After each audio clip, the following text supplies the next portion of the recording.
6 times a day at Rio Americano High School, Buenos dias, Sage. students travel to their next class. Buenos dias, chicos. One of the premier destinations, ¿Qué más tenemos? Spanish taught by Brian Asher. Voluntario o kidding? He's the class that everyone goes into and no one wants to fall asleep. It's kind of like, I guess, we're his children in a sense. He just really cares about you. I love his class. He's my favorite teacher. He's very outgoing. He's very involved with the students. Asher's been at the school for 8 years, and you can say he's fairly familiar with Rio.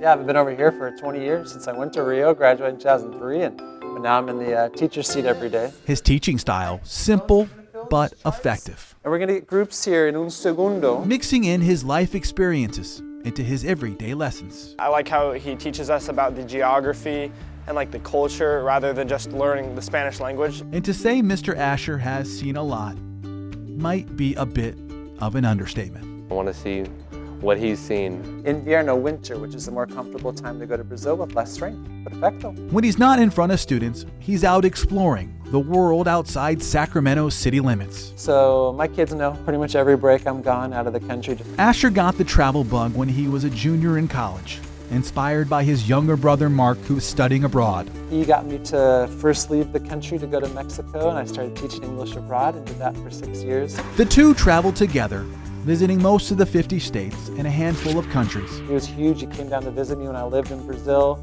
He was someone I would talk to all the time when I was living in these countries. That all changed in 2013, when the life Asher knew came crashing down. His best friend Mark was suffering from a heart condition. Came up quickly and got more serious and was something that we didn't expect that would take his life. Mark was only 25. And it was just a shock for my mom and my dad and I, and we were extremely close, which can be grateful for, but also makes it harder when someone close to you passes on. Alone, Asher set off on the road, wanting to finish the job he started with Mark. So I drove 9,000 miles by myself and just slept on the side of the road and visited the rest of the 50 states, and it felt like some kind of progress in some way of going forward. Seguimos aquí, Argentina. Sierra? Then Sierra. That's when Asher decided to come back to Rio and start a new journey. He wanted to spend his free time traveling the globe. And I started purposely every break. We're going to 2, 3, 4, summertime, 10 new countries. And they started adding up. So I didn't really count until I was at maybe 70 or 80. And I wonder what it could be like to get to every country in the world. No easy task on a teacher's budget, only carrying a backpack and staying in strangers' homes. Never stay in fancy places unless someone I'm traveling with has points or they have some kind of rewards. But me on my own, which has been 99% of the time, I'm staying in the cheapest accommodation that I can. His hope was to inspire his pupils. We're here in Machu Picchu village, known as Aguas Calientes. To look beyond the bubbles they live in. I would like to go to Greece. Mr. Asher went there in 2016. Once he learned I was from Ecuador, every single project he assigns me Ecuador.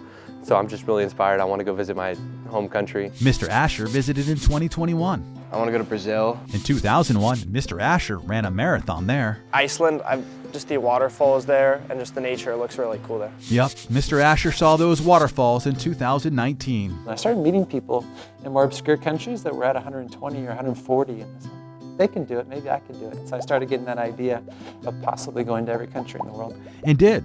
Well, almost. He was one short. The hardest of them all. Yeah, I've been waiting for 5 years to be able to get into North Korea. One of the only ways to visit North Korea is through a joint security area in the DMZ. Because of COVID, the border tour was put on hold. But in March, Asher got a message it was opening back up, and the company who runs the tours asked him if he'd like to be the first American to get in. Sign me up. I'll get a substitute teacher. I'll do whatever I can to get there. I'll make it happen. And after a 24-hour flight, Asher and his girlfriend were given access to a small building where he checked the last country off his list. It's a Blue House conference room where presidents meet, high officials meet with North Korean leaders, and as soon as you're across the halfway point of that room, you're technically in North Korea, and it's all 5 or 10 minutes, so I didn't get to see a lot, huge attractions or anything in North Korea, but that's official, it counts. It's been 17 years in the making. I'm really happy to be here, grateful. and can't believe it. 197 of 197, a 17-year journey complete. And Mark was by Brian's side every step of the way. My brother has been the big inspiration all the way along. I carry his photo with me whenever I go to any other country. Asher could now say he's done something in his life that only about 200 on the planet have ever pulled off. I could be the first teacher ever to have been to every country in the world. Just that thought alone is education enough for his students. Just thinking about even 20 countries visiting is insane. I can't even put it into words. I couldn't even imagine doing that. Amazing to think about. My local Spanish teacher has been to every country in the world. But in the end, it's Brian Asher who continues to get the lesson. I hope it comes to life for the students. I don't talk about it in theory. I talk about it because I've done it, and hopefully, what you do speaks louder than what you say. For photojournalist Victor Nieto, Gracias, adios, Roy.